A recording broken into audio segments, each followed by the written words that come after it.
Tropang siraulo. Yan ang tila ibinansag ni Davao City Acting Mayor Basti Duterte sa new friends na nakuha niya sa politika. Kabilang na sina Batangas Representative Leandro Leviste, Cavite Representative Kiko Barsaga at Isabela Vice Mayor Harold Respicio. Sa speech ni Mayor Baste sa tinatag nilang Rage Coalition, aminado siyang na good vibe siya nang mamit niya mga batang politiko, lalo na si Vice Mayor Respicio na kanya raw idol. Tinawag naman niya na good boy si Representative Leviste habang hirit niya kay Barsaga.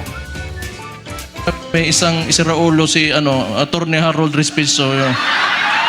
Sabi ko nga nakita ko tong ito, sabi ko hindi lang pala ako ang siraulo dito, may kasama na ako.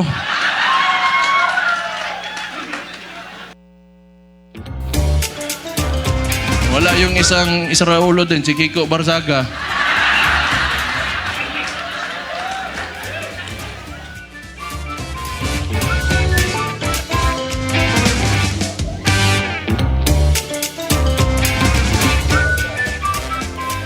Bukod dito, may birada rin siya sa administrasyon, lalo na kay Ante Claire.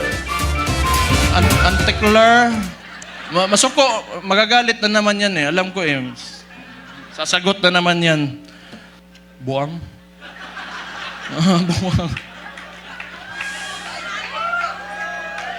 Buwang. Kung balyo sila, balyo din ako.